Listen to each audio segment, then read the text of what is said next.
세상은 엄청 크지요. 일이 많고 우리 하나쯤 저 하나쯤 없어지거나 있거나 해도 이 세상은 아무 문제가 없는 것처럼 세상은 굉장히 스케일이 큽니다.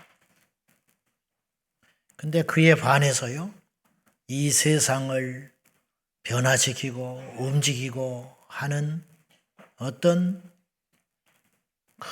큰 바람의 시작은 아주 작은 것에서 시작돼요.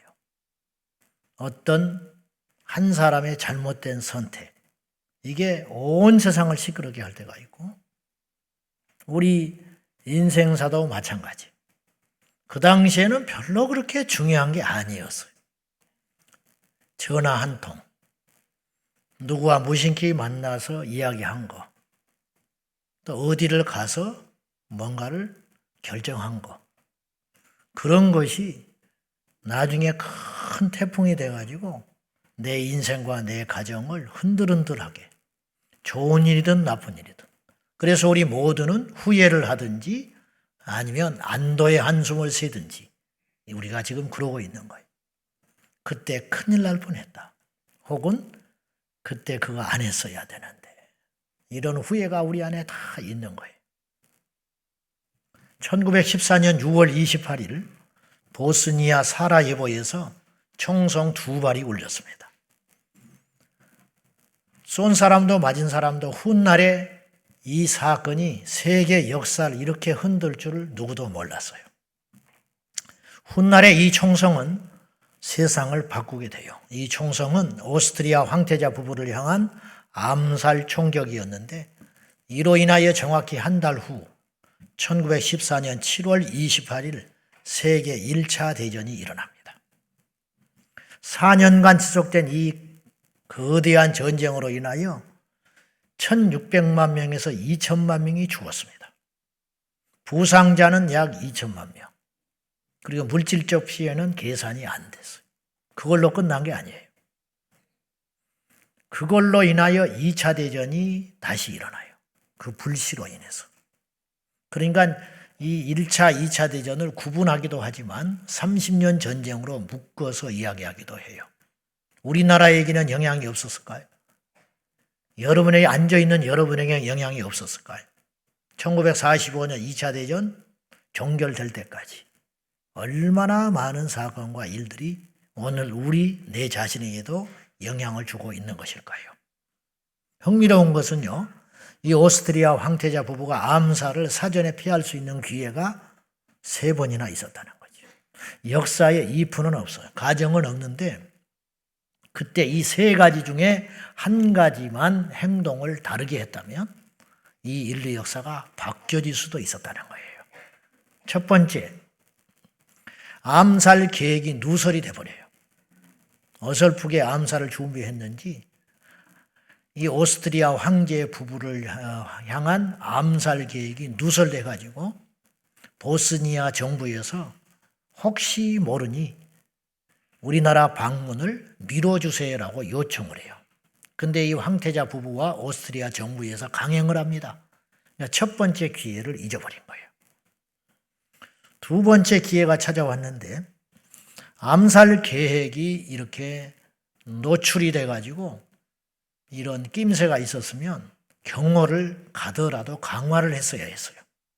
그때 이미 오스트리아는 강국이었기 때문에 보스니아에 자기 주둔 군인이 2만 명 정도가 가 있었어요.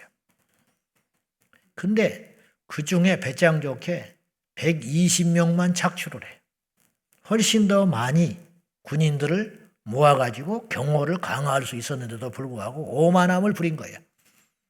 그리고 보스니아 정부에서 리무진 차를 준비를 했는데 그걸 거절하고 오픈카를 고집해서 타고 갔어요. 그냥 이 기회가 이렇게 자꾸 지나가고 있는 거죠. 세 번째 결정적인 기회를 놓쳐버리게 되는데 암살범들이 여러 명이 배치가 돼 있었대요. 1차, 2차, 3차. 근데 첫 번째 암살범이 황태자 부부를 보고 마음이 약해져서 방아쇠를 못 당겨요. 그래서 실패했다고 보고를 하니까 그 다음 사람이 폭탄을 준비하고 있다가 차에다가 투척을 했는데 운 좋게 황태자를 태운 차가 아니라 뒷차에 터져요. 그래가지고 황태자 부부는 살아남고 많은 사람들이 부상을 당하게 됐어요. 이쯤 됐으면 일정을 바꿔야 됐잖아요. 근데 또 기회를 놓쳐요. 어떻게 했느냐? 그래서 애초의 계획은 사라예보 역에 내려가지고 차를 타고 박물관을 방문하는 계획이 있었는데 폭탄 테러가 일어나니까 전면 취소하고 고국으로 돌아가든지 피했어야 됐는데 그러면 일정을 병원에를 가야겠다. 황태자 부부가. 부상당한 우리 국민을 위로하러 가야겠다. 근데 어이없게도 그 일정이 변경이 됐는데 운전하는 기사분이 연락을 받지 못해가지고 그냥 박물관을 향하여 차를 몰고 가요. 그런데 암살이 이제 완전히 다 실패했다. 폭탄이 터져버리고 황태자는 멀쩡하고 하니까 실패했다고 여겨진 19살 먹은 암살범이 노천 카페에서 차를 마시고 있었어. 근데 그 앞에 황태자 부부를 태운 오픈카가 지나가는 거예요. 그때 방아쇠를 당겨버렸어요. 그러니까 죽을 운명이었는지 어쨌는지 그렇게 해서 죽게 됐어요. 5분의 총성. 전화 한 통이 우리 교회의 운명을 바꿨어요. 그거 아십니까? 전화 한 통이. 저희가 저쪽에 일성전에 가려고 했을 때 어떤 분이 저한테 그 성전을 가거라 그랬어요. 제가 못 간다고 했어요. 일주일을 고민하고 안 갑니다. 왜냐하면 우리가 부담하기에는 너무 어렵습니다. 성도들한테 부담을 끼쳐서 괜히 실족시키기 싫어서 저는 싫습니다 했더니 그러냐고 전화 끊었으면 끝났어요. 근데 저에게 그분이 설득을 했어. 박 목사, 자네가 안 가면 저 교회가 어찌 될지 몰라. 이단에 넘어갈 수도 있어. 그 생각을 듣고 저를 설득을 해줬어요. 그분이 아무 이해관계가 없는데. 그 말을 듣고 제가 마음을 고쳐먹었어요. 그리고 결정적으로 우리 장로님 한 분이 강력하게 저를 만나서 가십시오. 설령 우리 교회 성도들이 한 사람도 안 가더라도 목사님은 무조건 그쪽에를 가십시오. 그렇게까지 이야기를 했어요. 거기서 제가 확신을 얻었어요. 그때 내가 머뭇거리고 안 갔다면 우리 교회는 어떻게 됐을지 몰라요. 사실은. 저에게도 결정을 짓는 내 영원한 인생이라는 건 제가 이렇게 정의를 해보고 싶어요. 좀 억지 같지만 설명을 하기 쉽게 하기 위해서 저는 인생이 3생이 있다 그렇게 생각해요. 뱃속에서의 삶을 일생이라고 봐요. 뱃속에서. 우린 어느 누구도 기억이 안 나. 탯줄로 호흡하던 때가 일생. 그리고 이 땅에 태어나서 코로 호흡하는 지금 이 순간이 이생이다. 그래서 사람이 죽으면 이생을 하직한다 그래. 빠이빠이. 이생 잘 살았다. 그러면 빠이빠이 한다는 건 어디로 간다는 거지. 그러면 어디로 가느냐? 삼생에 들어간다. 삼생이라는 단어를 찾아보니 철학적으로 이렇게 정의를 내렸어요. 아직 일어나지 않는 미래의 시간. 맞습니다. 근데 삼생에 들어가요. 그걸 죽음이라고 그러는 거예요. 죽으면 끝이라는 거짓말에 속아서 지금도 수많은 사람들이 인생을 탕진하고 있습니다. 저에게도 이 땅 이생이 전부인 줄 알고 살았던 그때 어리석은 삶의 모습이 있었더라 이 말이에요. 근데 내 인생을 결정짓는 5분이 있었어요. 그건 뭐냐? 나를 전도한 친구들이 시골 교회이기 때문에 공간이 부족해서 토요일 날 중고등부 예배를 드리고 있을 때요. 그때 저에게 토요일 날 7시까지 오라고 부탁을 했어요. 내 입에서 간다고 약속을 했기 때문에 교회를 가고 싶어서 간 게 아니고 예수님을 믿으려고 해서 간 게 아니고 약속을 지킨다는 자존심 때문에 교회를 간 거예요. 갔는데 오라고 그랬으면 맞이를 해야 할 거 아니에요. 없어 아무도. 오라 해놓고 그렇게 몇 번씩 쫓아와서 간 쓸개 다 빼줄 것처럼 오라 해놓고 갔더니 없어. 근데 시골 교회는 이런 교회 같지 않아요. 철문이 큰 게 있고 철문을 삐그덕하고 열고 들어가면 마당이 또 있어요. 그리고 그 마당을 10여 미터 걸어가면 안쪽에 예배당이 자리 잡고 있는 거예요. 그리고 그 마당 한쪽에 사택이 있죠. 철문을 열고 들어간다고 해서 교회를 들어갈 수 있는 구조가 아니다 이 말이에요. 철문을 열고 삐그덕하고 얼마나 교회 문턱이 높습니까? 스스로 교회 가기가 참 어렵거든. 가고 싶어도 못 가는 거지 교회라고. 자존심 때문에. 그 어려운 문턱을 넘어서 교회 앞마당까지 들어갔는데 예배당에서 찬송 소리가 들려 나와요. 근데 아무도 없어. 그래서 에이 그러고 나왔어. 못 들어가겠더라고 창피해서. 나왔지요. 철문 닫고. 이대로 가기는 또 그래.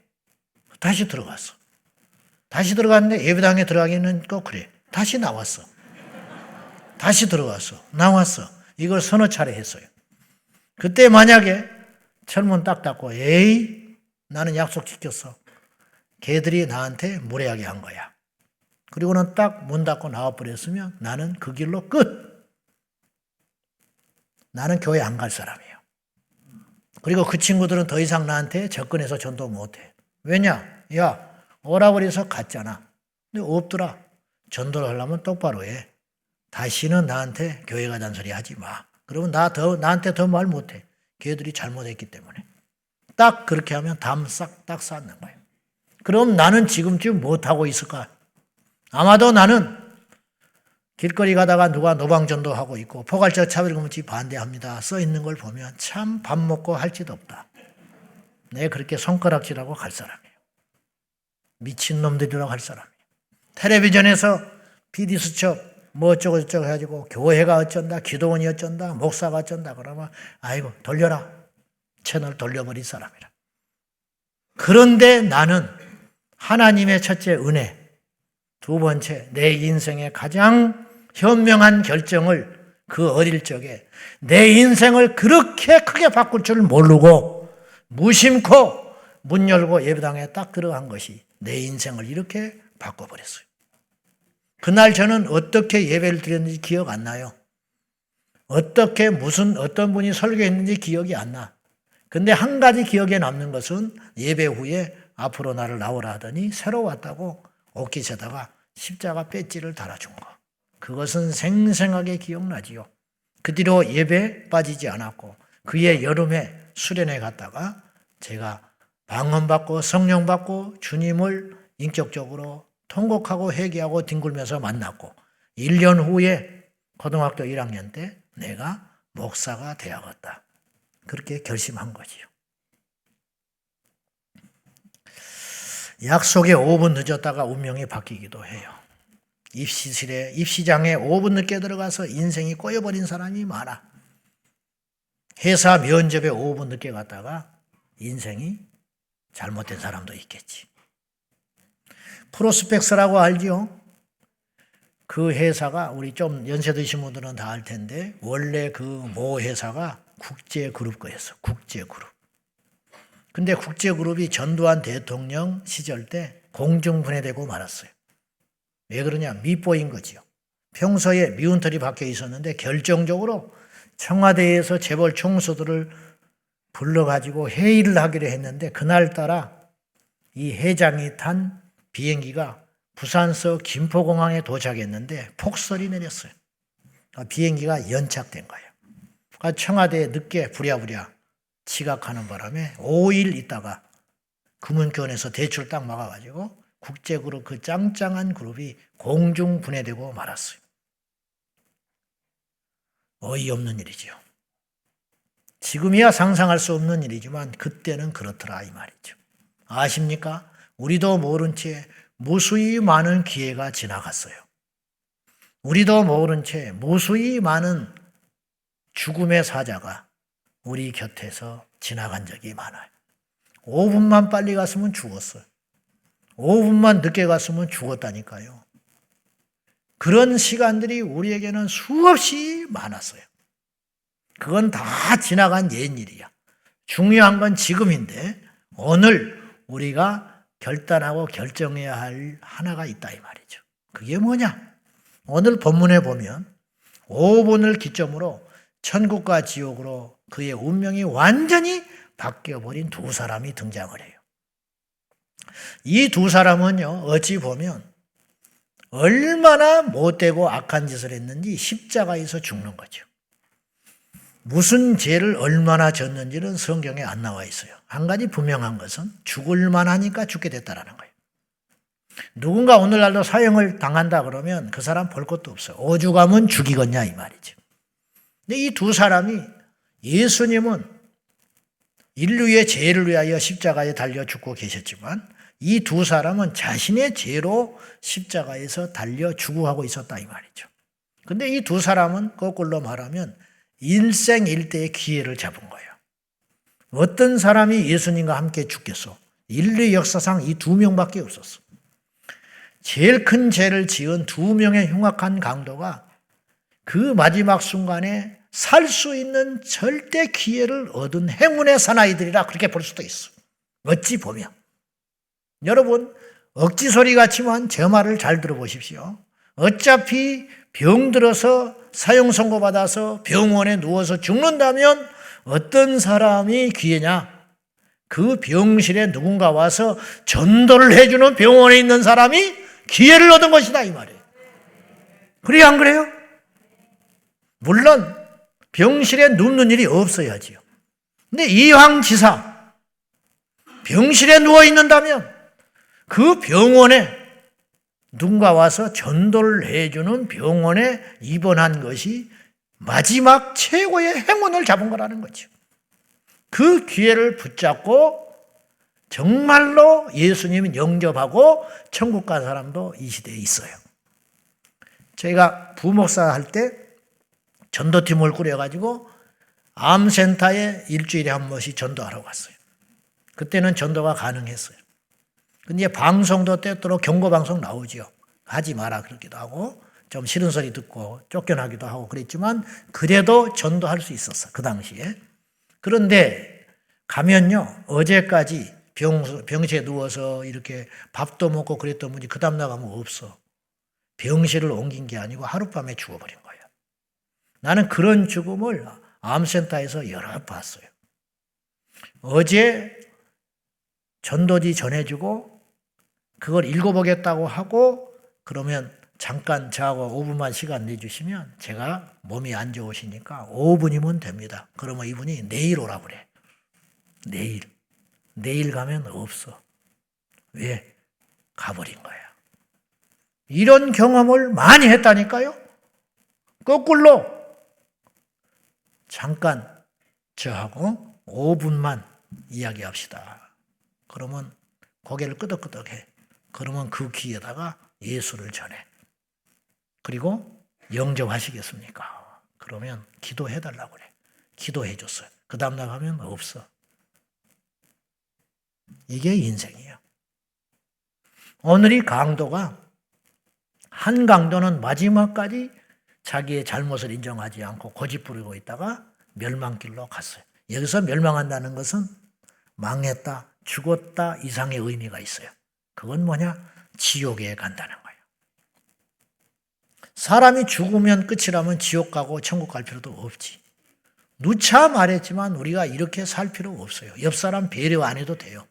주차 아무데나 돼도 돼요. 교회 안 와도 됩니다. 만약에 천국과 지옥이 없다면 나는 목회 안 합니다. 목회를 해도 이런 식으로 안 합니다. 나만을 위해서 하지. 그러나 천국과 지옥이 있다면 완전히 다른 거야. 그건 완전히 다른 문제라는 거예요. 이 땅의 어떤 희생도 희생이 아니에요. 거꾸로 이 땅이 아무리 좋은 것도 좋은 것이 아닌 거예요. 그것을 보는 눈이 열려야 합니다.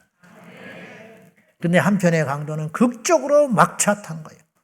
지옥행으로 가던 마지막 열차에 타 있다가 뛰어내려 버린 거예요. 이런 행운아가 어디가 있을까? 이런 행운아. 뻔뻔하기까지 한 행운아. 물론 이 강도는요, 천국 가면 상이 없어요. 한 개 있어야 상을 받지. 그러나 부끄러운 구원을 받았어요. 천국에 갔지만 할 말은 없어. 그냥 울고만 있을 거예요. 그냥 감격만 하고 있는 거야. 그냥 예수님, 예수님 그러고만 있을 것 같아. 뭐 한 게 있어야지. 오죽하면 십자가에서 죽겠냐고요.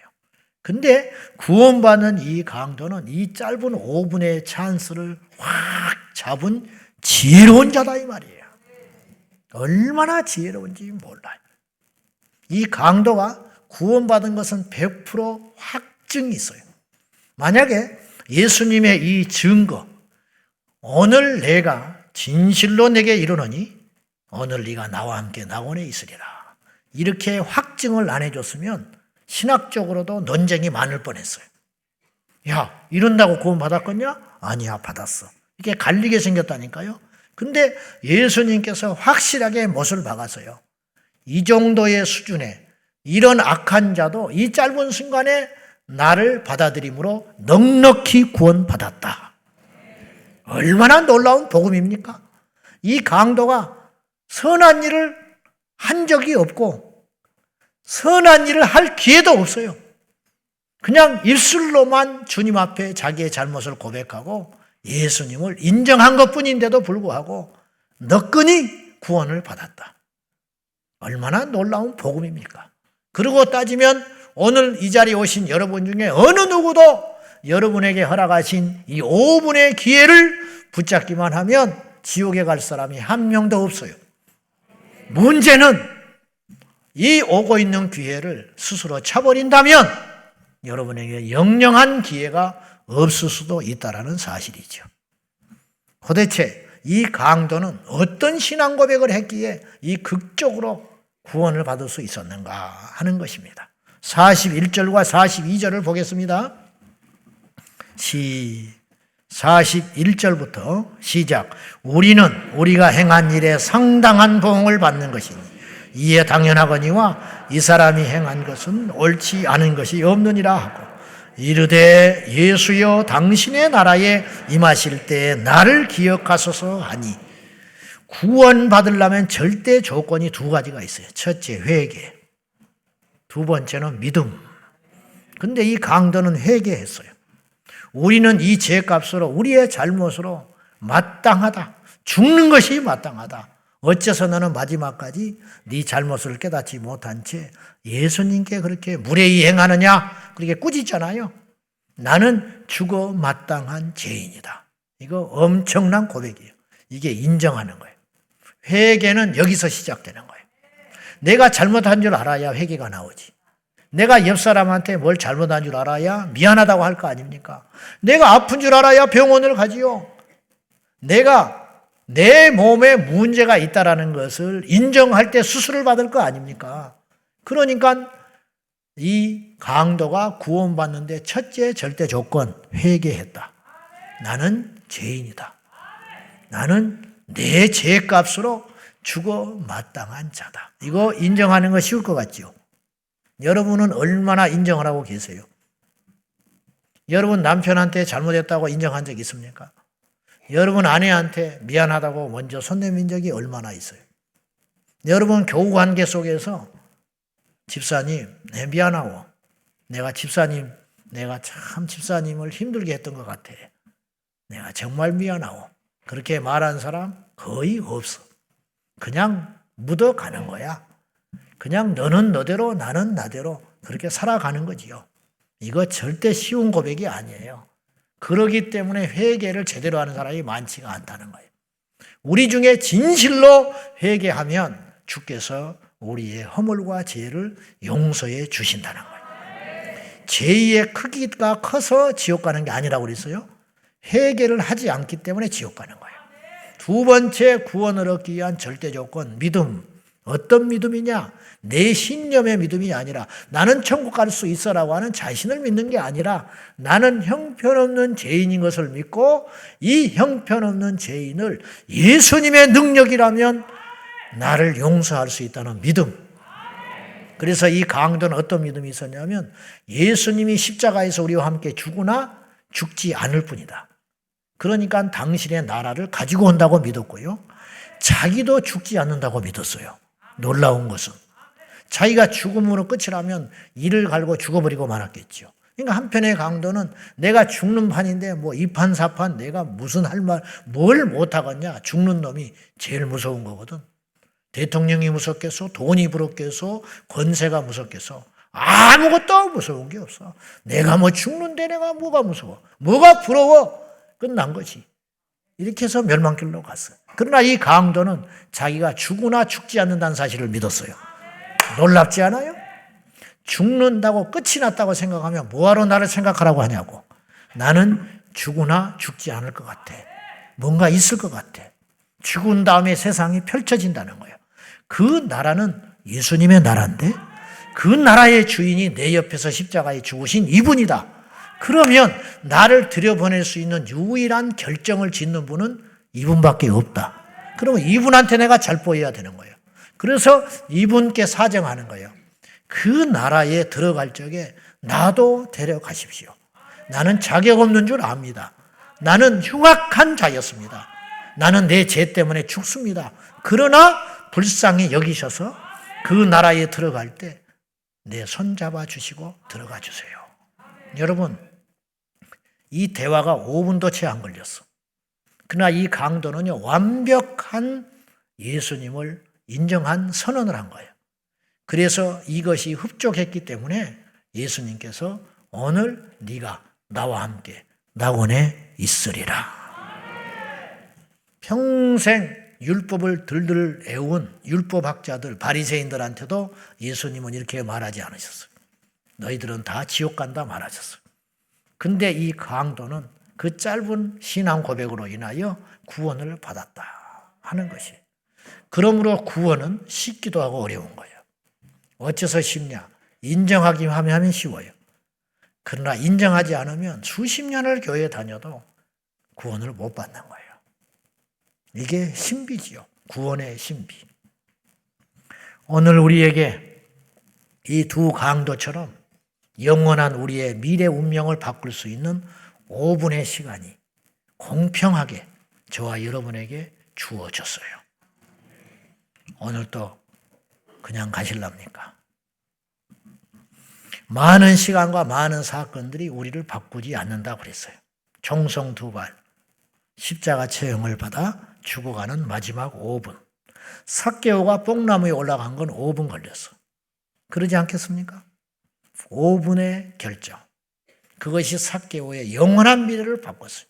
삭개오는 죄인에서 그 5분의 선택으로 말미암아 예수님께 이러한 확증을 얻었어요.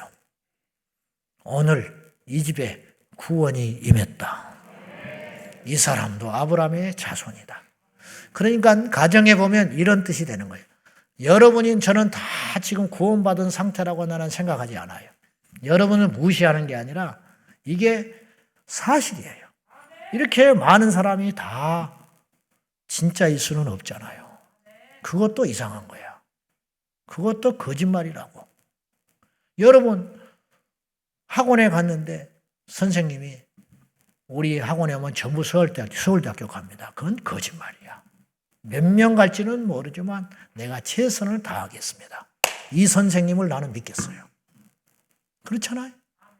아는데 내 새끼를 내가 아는데 내 새끼의 성적을 아는데 갔더니 갑자기 서울대학교를 간대. 안 믿어져. 이 선생님을 나는 안 믿어. 안 맡겨.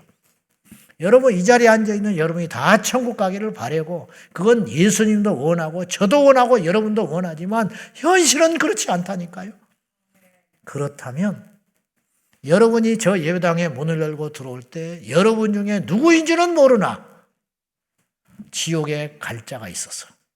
그러나 예배를 끝나고 나갈 때는 여러분 모두가 천국의 이름이 쓰여진 다음에 천국 백성이 되어서 돌아갈 수 있다는 거예요. 이 기회를 놓치지 마라. 한편에 달린 이 흉악한 강도도 구원을 받았는데 우리가 왜 구원을 못 받겠냐고요. 왜? 그냥 넘어가지 마라. 혈류병 걸린 여인이 예수님 뒷 옷자라고 움켜쥐고 혈류병 고침받고 구원받는 건 5분 걸렸어요. 5분. 반대로 죄 짓는 것도 5분이죠. 다윗이 느지막하게 일어나가지고 궁궐을 거닐 때 건너편 옥상에서 목욕하고 있는 아내자를 볼 때 그가 자기 충성스러운 충직한 장군의 아내였어.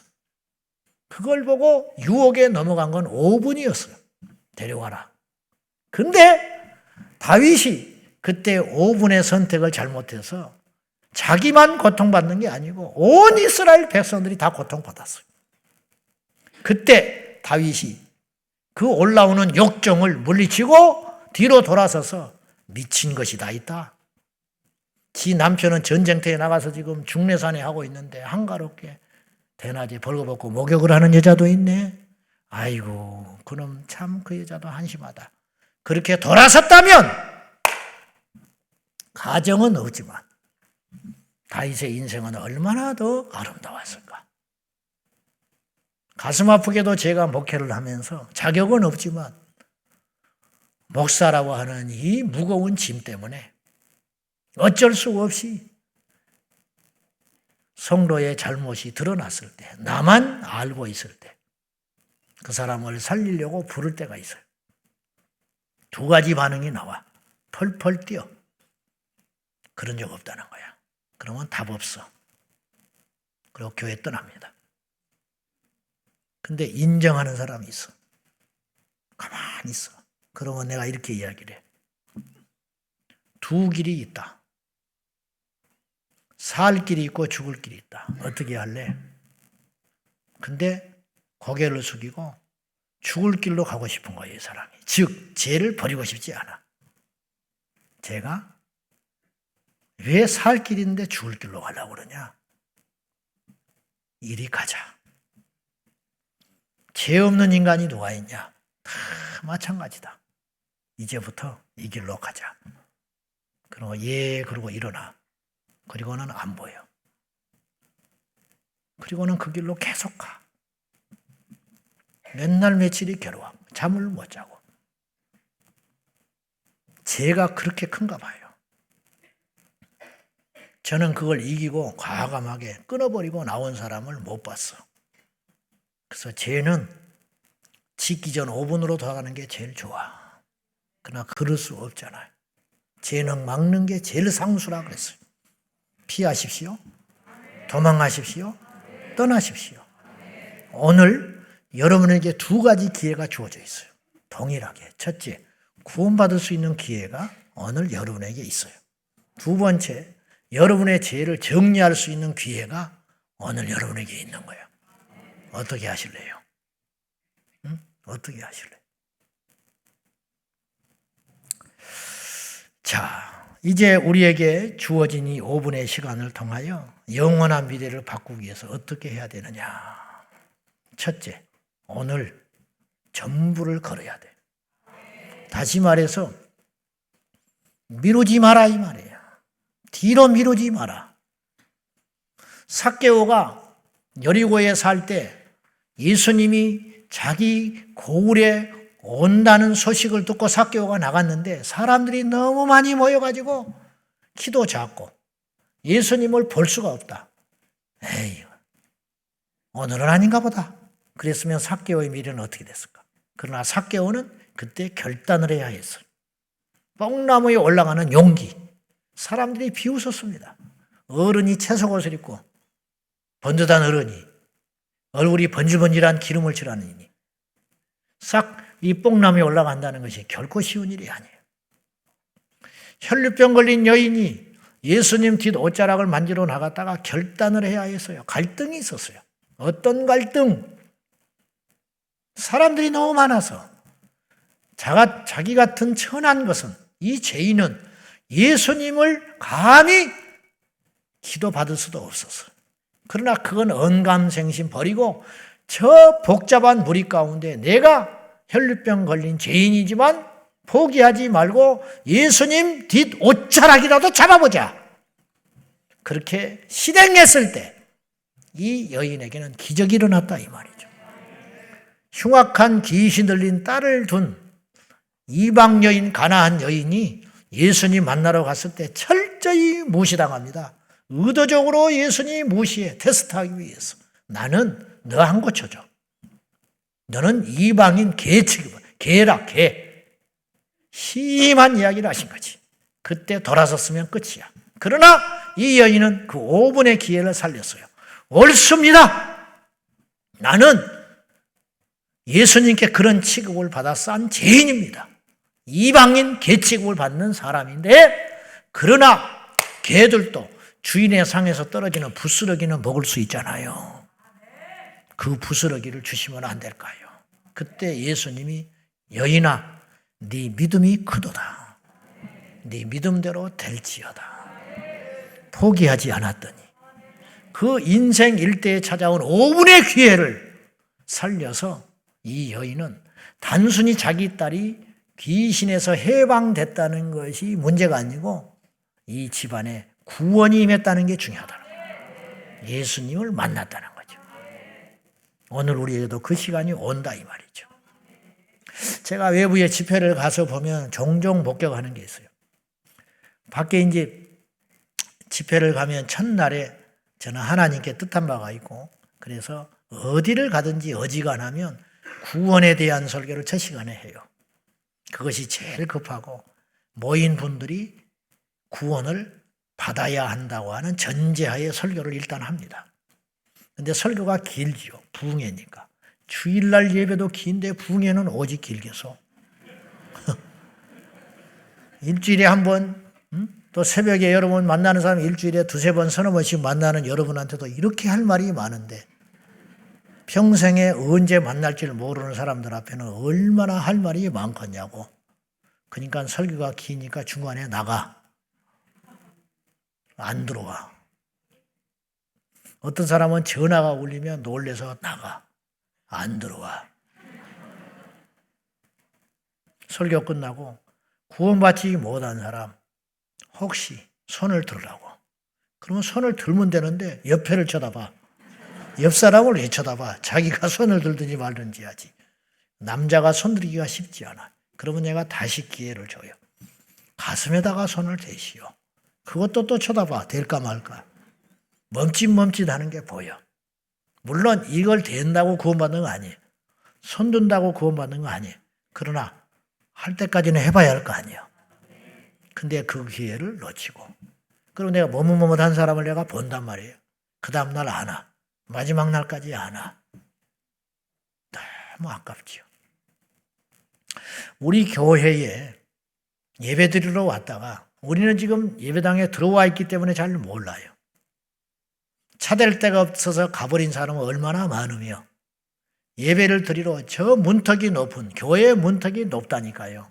특히나 교회를 안 다녔던 사람들한테는 문턱이 엄청나게 높아요. 교회가. 교회 문화에 익숙한 사람은 그래도 들어올 수 있는데 다른 교회를 다녔던 사람들은 그냥 들어올 수 있는데 교회라는 것이 처음인 사람은 어지간하면 누가 끌고 오지 않으면 오기가 힘든 것이라고. 그 어려운 문턱을 넘어서 교회에 오려고 왔는데 불친절하다. 자리가 없다. 조금만 땡겨서 앉았으면 그 자리에 비어서 한 사람이 앉아서 예배를 드리고 갈 수 있는 자리였는데 그랬다면 주차 자리가 없어서 빙빙빙 돌다가 그냥 돌아가면서 하는 말 복잡하다.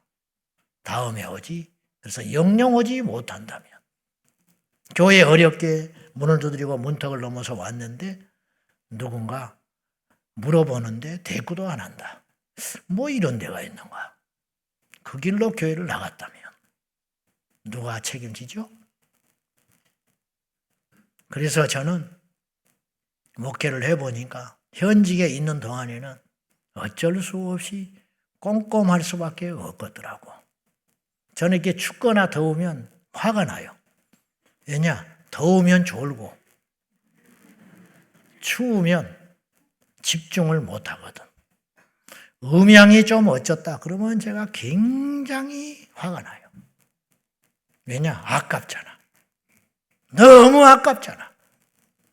얼마나 많은 대가를 치르고 여기 와서 앉아 있는데 그 하찮은 것 때문에 설교가 안 들어오고 예배를 제대로 못 드리고 너무 아깝잖아. 너무 아까워. 그 기회는 오늘 우리에게 주어져 있어요. 그 기회를 잡으라 이 말이에요.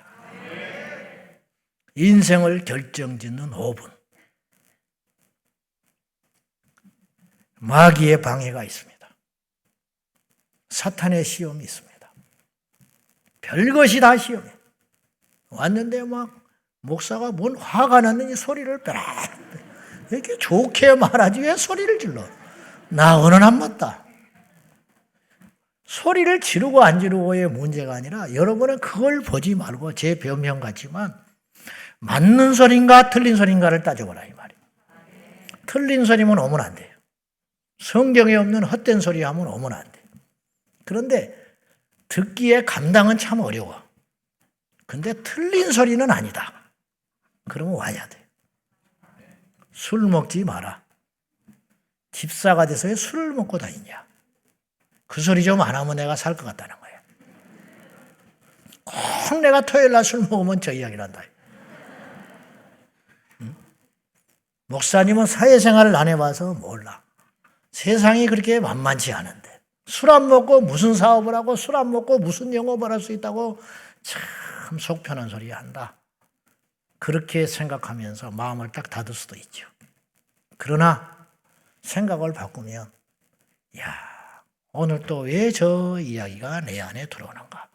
본문하고 아무 상관이 없는데 술 먹지 말은 소리도 본문에 없고 근데 왜 술 먹지 말은 소리를 또 이 시간에 하는가. 하나님께서 나에게 이걸 또 정리하라고 하시는구나. 정리하자.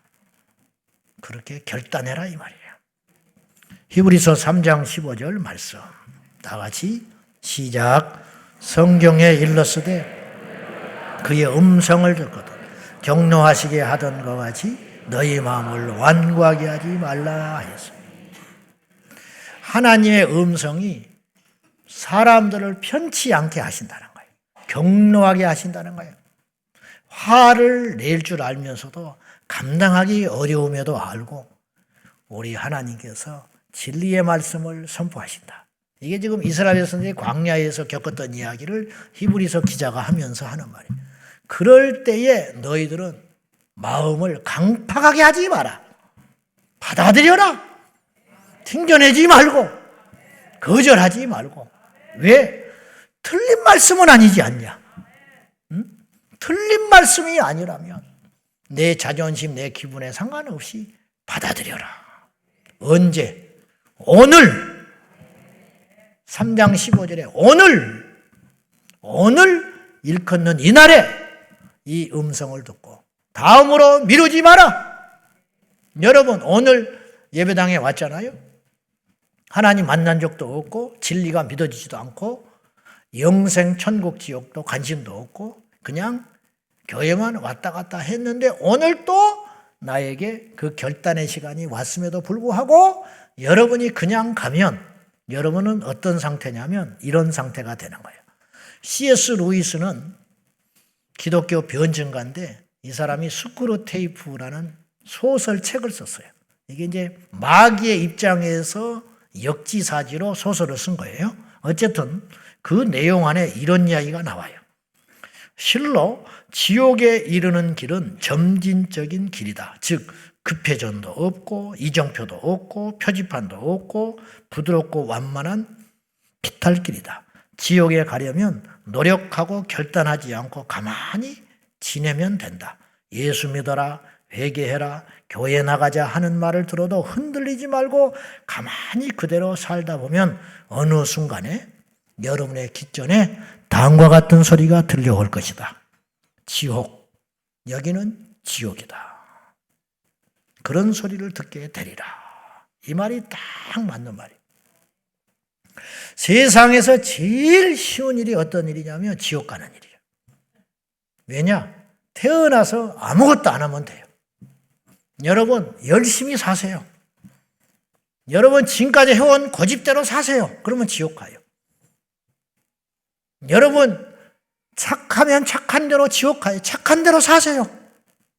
열심히 사세요. 성실히 사세요. 여러분의 주관대로 사세요. 그러면 어느 순간에 우리 모두는 지옥의 문턱에 서게 될 거예요. 그러나 그 지옥의 문턱을 벗어나고 싶거든 한 가지만 하면 된다니까요. 회개하고 예수 믿으면 돼요.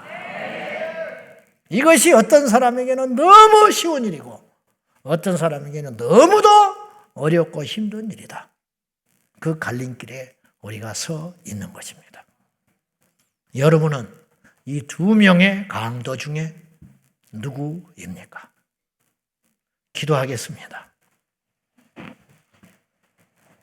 하나님 아버지, 인류 역사를 바꾸는 것은 한 사건입니다. 내 개인의 역사도 바꾸는 것도 5분이면 충분합니다. 내가 지옥으로 갈 것인지 천국으로 갈 것인지, 하나님 앞에 섰을 때 어떤 판결을 받을 것인지 5분이면 판가름 나는 것입니다. 주여, 우리가 강팍한 강도가 되지 아니하고 아무리 지난날 우리가 십자가에서 죽을 만큼의 큰 죄인이라 할지라도 주여, 당신의 나라 임하실 적에 나를 기억해 주십시오. 고백하는 우리 모두가 되게 하여 주셔서 그 한마디의 고백으로 천국에 입성하는 행운아들이 다 되게 하여 주시옵소서. 오늘 우리에게 결단하게 하신 하나님, 잘못된 결단, 어리석은 결단하지 아니하고 제대로 된 생명의 결단을 하도록 역사해 주옵소서.